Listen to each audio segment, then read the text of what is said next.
नमस्कार प्यारे बच्चों, स्वागत है आपके अपने यूट्यूब चैनल दीक्षा क्लासेस स्टडी में। तो बच्चों, आज हम हिस्ट्री के फर्स्ट चैप्टर लेकर आए हुए हैं, जिस चैप्टर से आज हम 15 वीवीआई ऑब्जेक्टिव क्वेश्चन का चर्चा करेंगे। ठीक है, तो आप सभी पार्ट बाई पार्ट जो भी अभी आ रहा है हर एक चैप्टर का, वो वीडियो लगातार देखते रहिए और तैयारी अच्छा से ऑब्जेक्टिव क्वेश्चन के पहले कीजिए। उसके बाद हम सब्जेक्टिव क्वेश्चन के भी तैयारी कराएंगे। ठीक है, तो वीडियो को शुरू करने से पहले दोस्तों, अगर आप हमारे चैनल पर नए हैं तो प्लीज़ चैनल को सब्सक्राइब कर लें, क्योंकि इस चैनल पे ऐसे ही 10th के बिहार बोर्ड का तैयारी कराई जाती है, तो आप सभी को बहुत हेल्प मिलेगा। और आप नए हैं तो आप हमारे व्हाट्सएप ग्रुप से भी जुड़ सकते हैं। व्हाट्सएप ग्रुप का लिंक हम डिस्क्रिप्शन में दे दिया हूँ, उस ग्रुप से जुड़ के आप तैयारी कर सकते हैं पीडीएफ के साथ। ठीक है, तो चलिए वीडियो को शुरू करते हैं और देखते हैं आज का मेरा पहला प्रश्न कौन है हिस्ट्री से फर्स्ट पार्ट से। ठीक है, तो आज का मेरा पहला प्रश्न है बच्चों, नेपोलियन ने जर्मनी में किस संघ की स्थापना की? यानी नेपोलियन जो था, जो जर्मनी में किस संघ की स्थापना की? ए समाज संघ की, बी ट्रांसपेरेंट संघ की, सी सेस्पलाइन संघ की और डी राइन राज्य संघ की। तो इसका राइट आंसर हो जाएगा डी राइन राज्य संघ की। ठीक है, यानी नेपोलियन ने जर्मनी में किस संघ की स्थापना की? तो राइन संघ की या राइन राज्य संघ भी इसे कह सकते हैं। ठीक है, और आज का मेरा दूसरा प्रश्न है बच्चों, राइन राज्य का निर्माण किसने किया था? राइन राज्य का निर्माण किसने किया था, यानी राइन राज्य संघ का निर्माण किसने किया था? ए लुइसो लामा, बी नेपोलियन बोनापार्ट, सी नेपोलियन तृतीय और डी बिस्मार्क। तो इसका राइट आंसर हो जाएगा बी नेपोलियन बोनापार्ट। यानी राइन राज्य संघ का निर्माण किसने किया था? तो नेपोलियन बोनापार्ट ने किया। ठीक है, तो आज का मेरा तीसरा प्रश्न है बच्चों, जलवारायन की स्थापना है किस राज्य ने की? ए प्रसा, बी भारत, सी नेपाल और डी फ्रांस। तो इसका राइट आंसर हो जाएगा ए प्रशस। ठीक है, जलवारायन की स्थापना किस राज्य ने की? तो प्रसा राज्य ने की। ठीक है, तो बच्चों आज का मेरा चौथा प्रश्न कह रहा है, हंगरी की भाषा क्या थी? हंगरी की भाषा क्या थी? ए हिंदी, बी मैग्यार, सी फ्रेंच और डी इनमें से कोई नहीं। यानी कोई नहीं, इसका मतलब इनमें से कोई नहीं। ठीक है,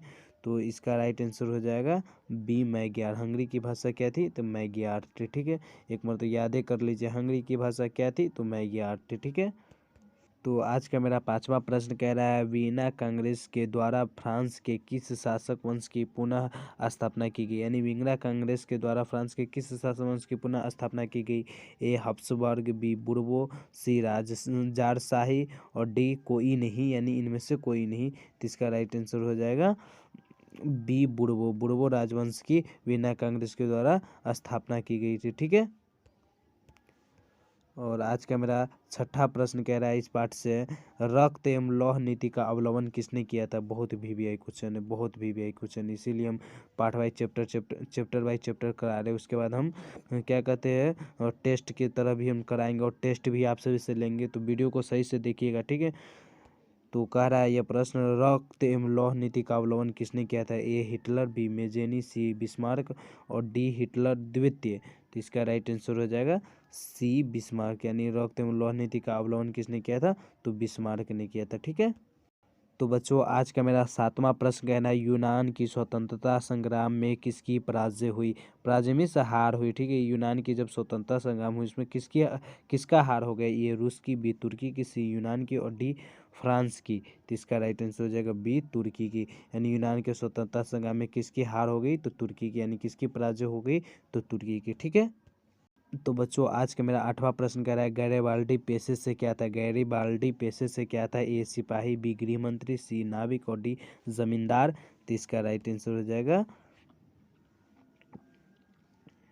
सी नाविक। ठीक है,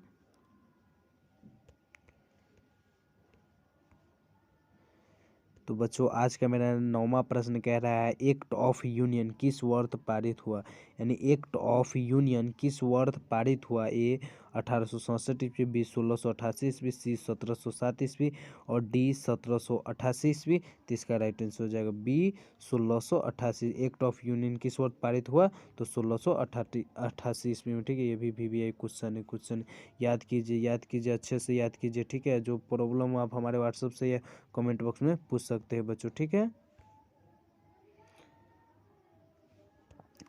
तो आज का मेरा 10वां प्रश्न कह रहा है बच्चों, काउंट काबूर ने विक्टर एमेनुअल ने किस पद पर नियुक्ति, यानी काउंट काबूर को विक्टर एमेनुअल ने किस पद पर नियुक्ति है? ए सेनापति, बी प्रधानमंत्री, सी फ्रांस के राजदूत और डी गृह मंत्री। तो इसका राइट आंसर हो जाएगा बी प्रधानमंत्री, यानी काउंट काबूर को विक्टर एमेनुअल ने किस पद पर सीधे इसको भेज दिया?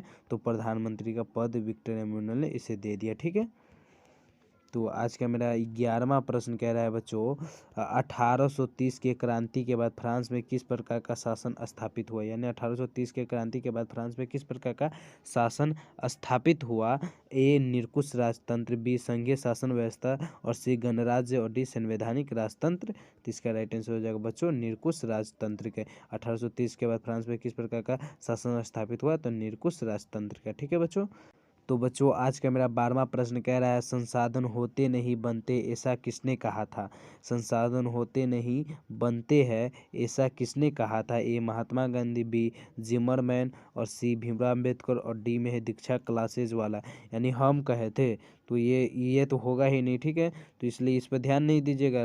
रहेगा दीक्षा क्लासेज वाला, तो वहाँ पर दीक्षा क्लासेज वाला नहीं लगाना है। ठीक है, ये गलत हो जाएगा। हम इतने महान नहीं हैं जो इसका परिभाषा दे सकते हैं। हाँ, बशर्ते जब यह परिभाषा बन सके है तो अब हम इसको बता सकते हैं। कोई बताया हुआ है कि संसाधन होते नहीं बनते हैं। ठीक है, तो इसका राइट आंसर मिल जाएगा बी जिमरमैन ने। संसाधन होते नहीं बनते हैं ऐसा किसने कहा था? तो जिमरमैन ने कहा था। दीक्षा क्लासेज वाला या भीमराव अम्बेडकर या महात्मा गांधी नहीं कहा था। ठीक है बच्चों, तो बच्चों आज का मेरा 13वां प्रश्न कह रहा है, सेडेवा के युद्ध में किसकी पराजय हुई? सेडेवा के युद्ध में किसकी पराजय? ए ऑस्ट्रिया की, बी अमेरिका की, सी ऑस्ट्रिया की और डी नेपोलस की। तो इसका राइट आंसर हो जाएगा सी ऑस्ट्रिया की। ठीक है, ऑस्ट्रेलिया नहीं होगा इसका राइट आंसर। यहाँ पर ध्यान देने वाला बात है, इसीलिए हम दोनों ऑप्शन को दे दिए। ठीक है, अगर रहेगा सेडेवा के युद्ध में किसकी पराजय हुई, ऑस्ट्रिया दे देगा। ठीक है, ऑस्ट्रेलिया दे देगा, अमेरिका दे देगा और यह नहीं दिया रहेगा, यानी ऑस्ट्रिया नहीं दिया रहेगा, नेपोलस दिया रहेगा, एक चौथा में दे देगा, इनमें से कोई नहीं। तो वहाँ पर लगाना है इनमें से कोई नहीं, ना कि ऑस्ट्रेलिया लगाएंगे। ठीक है, और यह दोनों रहेगा तो इसमें लगाएंगे ऑस्ट्रिया में। ठीक है, तो बच्चों आज का मेरा 14वां प्रश्न है, किस युद्ध के बाद जर्मनी का एकीकरण पूरा हुआ? यह मेरा प्रश्न कह रहा है, किस युद्ध के बाद जर्मनी का एकीकरण पूरा हुआ? ए क्रीमिया का युद्ध, बी सेडेवा का युद्ध और सी में है प्रसा डेनमार्क का युद्ध और डी में है सीडान का युद्ध। तो इसका राइट आंसर हो जाएगा डी सीडान का युद्ध। यानी किस युद्ध के बाद जर्मनी का एकीकरण पूरा हुआ? तो सीडान के युद्ध के बाद। ठीक है, तो मिलते हैं फिर एक अगले वीडियो में बच्चों, और ऐसे ही बने रहिए हमारे चैनल पे और तैयारी करते रहिए बच्चों। और जो भी प्रॉब्लम हो आप हमारे व्हाट्सएप ग्रुप से जुड़ जाइए और उससे पूछिए और पीडीएफ के साथ भी तैयारी कीजिए। और उससे भी नहीं होता है तो आप हमारे कमेंट बॉक्स में प्रश्न कीजिए, हम उसका जवाब देने की कोशिश करूँगा। तो मिलते हैं एक अगले वीडियो में, जब तक के लिए जय हिंद, जय भारत।